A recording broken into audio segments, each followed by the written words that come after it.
The Secret is a book about the law of attraction, which basically says that when we believe in something and act in accordance with that belief, it will come true. If you asked me a year ago which books I'd like to review, this would probably be one of the last books on my list. And that's because as a student in self-development, I have a strong belief that we have to work in order to get results. An idea like just believe and it will happen was complete bullshit in my books. Over the years though, I start to realize the value of beliefs in the law of attraction and that it has more to do with success than we previously thought. Let me take you through my journey and show you what opened my eyes. I'll also explain how The Secret works, which isn't covered in the book. When I first heard about the law of attraction, I was extremely skeptical. What, are you saying that by concentrating on our wants, somehow things just magically turn into our favor? And then I started reading all these articles about our brain. Apparently, neuroscientists have found that the average human is only capable of using 10% of their brain. Yet, every once in a while, there have been individuals with exceptional mental capabilities. They could do things the average person cannot.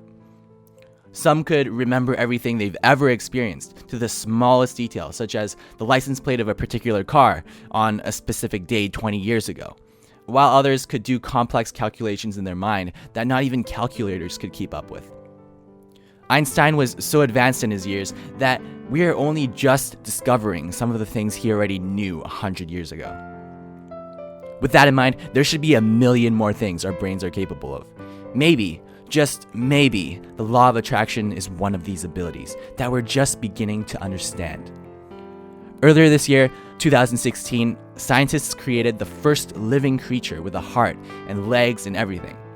Stories like Frankenstein was always just a fictional story, but now it's actually beginning to happen. In 5 or 10 years, I think we'll probably be able to revive people that are already dead. Scientists have just been cleared to do that type of research, so the law of attraction doesn't seem so strange after all.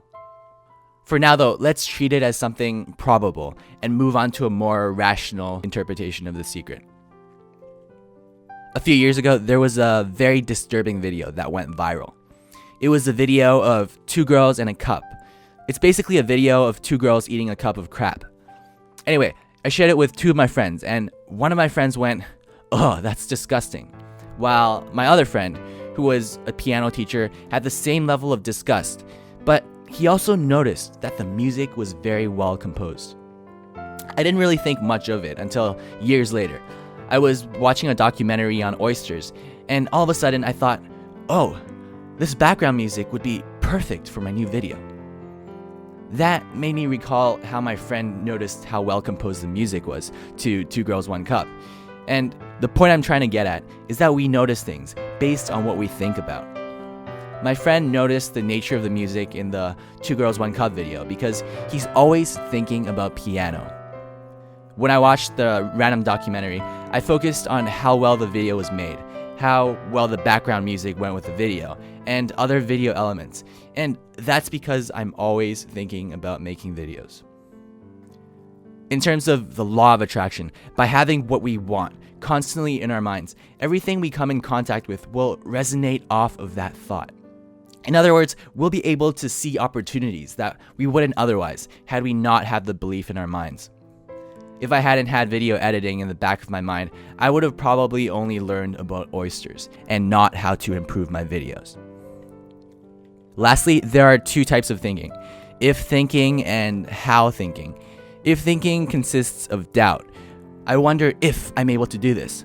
Whereas how thinking takes success as a given and completely focuses on finding a solution. How am I going to achieve my goal? The Secret, or law of attraction, requires us to have complete faith in getting what we want and to act as if we already have what we want. What that does is it eliminates any doubts, any ifs, and shifts our focus completely onto the how. There are certain moments in our lives when we feel discouraged. Maybe our goal isn't going as planned. Maybe something really sad just happened. That moment, also called the dip, has the most potential for growth. Since we can only think about one thing at any given point in time, By shifting our moments of doubt entirely onto the how, not only do we increase the number of opportunities that come our way, we also become fully goal-oriented during the most crucial time for growth. Here's a recap just to put everything into perspective. By focusing our goals, we are able to see opportunities that would otherwise be overlooked. By eliminating doubts in our mind, we are able to further see more opportunities, especially during the most crucial time. I hope that gave you some insight into what the secret is, and more importantly, how it works. We are only beginning to understand the potential the human brain has. All that, and I never even touched on the placebo effect, which has enough merit in itself to justify practicing the secret. Most of all, I hope you enjoyed the video because that's what it's all about. And if you haven't subscribed yet, you can do it by clicking here, because every week my videos get better. So if you enjoyed this video, you'll enjoy the one next week even more. I'll see you then.